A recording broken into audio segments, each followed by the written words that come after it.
Well, good morning on the 11th of January, maybe the first full work week that we are beginning after what might have been the bridge between Christmas, New Year, the Holy Three Kings, as we say it, the 6th of January, which we are celebrating here in Switzerland with the little cookies with a little plastic king in it, on which we bite, and then we say we are one of the kings.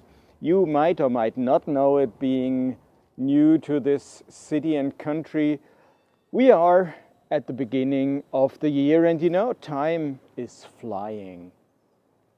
I spoke to you last time when I spoke to you about the Song of Simeon, the old prophet in the temple, about the small Jesus baby, 7 days old. And hence it's 2 weeks later and Jesus is fully grown up, 30 years of age. He has lived a life of 30 years, which is already very long for the time where Jesus was born.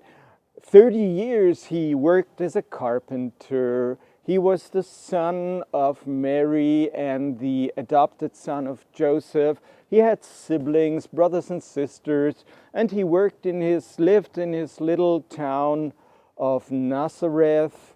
And he might or might not have had first love affairs. We don't know about that, but it's probable.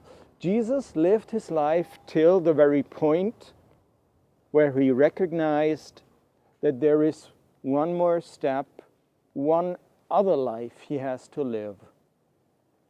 He might or might not have sensed it every time, always in his life, that there's something else in his heart, in his mind, that there is more to life than an everyday life, that there is more to be reached, that there's more to be hoped, there's more to be loved. And this man, Jesus, Yeshua, as he might have been called in Hebrew, in ancient Hebrew, that this man is supposed to greater things, to greater goals. He might have had an idea about that by looking at his older cousin John the Baptist, he's called in the Bible. He is the son of Elizabeth, and Elizabeth is a cousin of his mom, Mary, so it's all about family. And this John guy, this prophet, he lived in the desert. Living in the desert is going back to the roots. Israel came out of the desert, they fled from Egypt through the desert to the promised land, to Israel, and they saw God there in the desert, and they experienced what God is all about desert and about a good life, about the land of milk and honey and desert. That's how life is, really. In between desert storms, fire, dreariness, and in between the land of milk and honey. And we are always, I experienced that in my life, always altering between the desert and the land of milk and honey, the paradise, so to speak. John is the prophet in the desert. He is in the prophet tradition of Israel. He speaks the truth. He speaks not of the future, but he speaks about how God is really thinking that life should be, about justice, about being the one who you are, about living your dreams and the things you have been gifted to their fullest. God wants us to live our life and our dreams, not dream our life, but live our dreams. He wants us to dwell in the gifts that we have been given, about everything that we could be, the best version of ourselves, And that is what prophet speaks about. Be the best version of yourself. Be just, be clear, be loving, be kind. That's what the prophets speak about.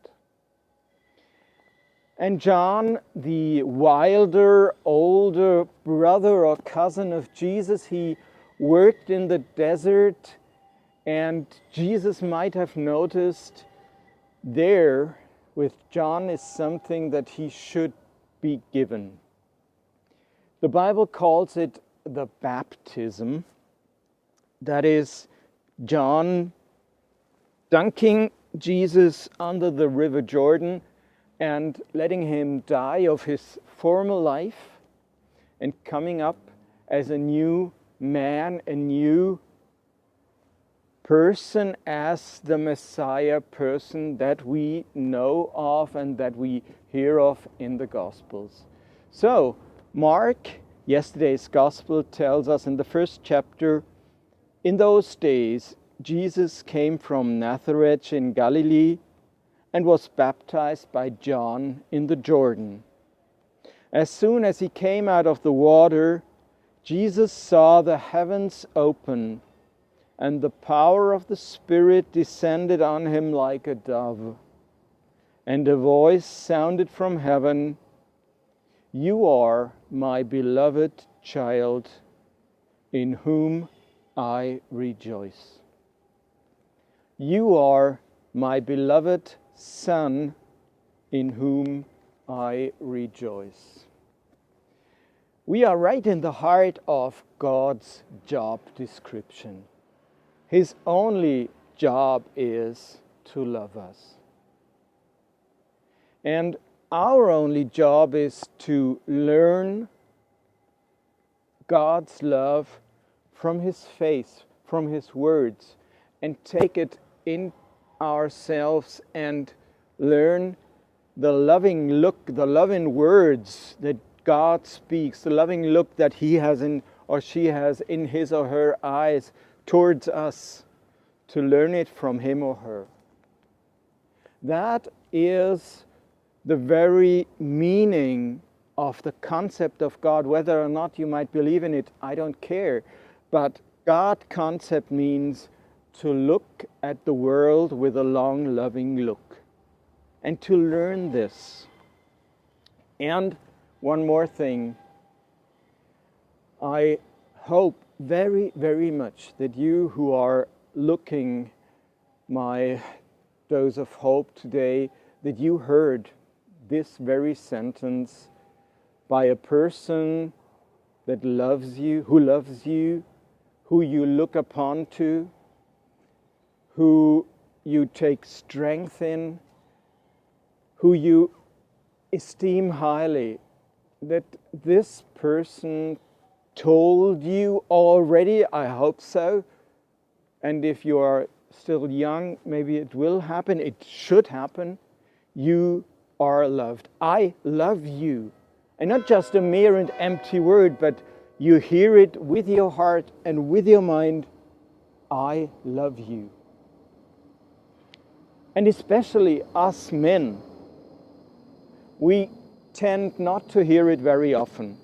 Women, maybe this is a cliche, women are more eager to say these words easier, especially to other women, mothers to daughters. I think they say that very often. But fathers to their sons? I don't think so yet, unfortunately. Even though we have another generation of fathers now, still us, the younger men, I mean, I'm 56, I'm not considered to be amongst the younger men, but the younger men, the 40s, the 30s, the 25th, they don't hear this very phrase often enough.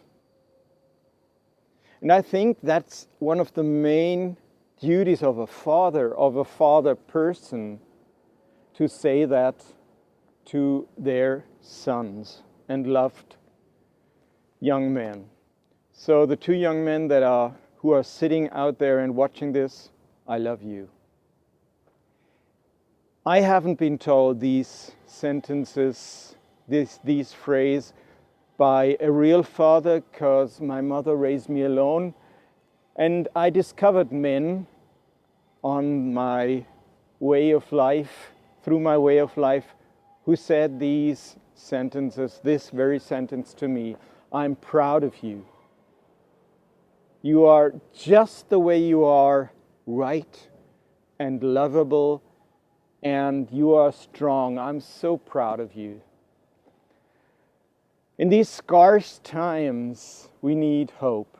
And that's why the Bible in just language translates this phrase that is spoken by God to Jesus, not only as I love you, my child, but I love you, my son. But we have to hear that. Each and every one of us has to hear that. You are my beloved child.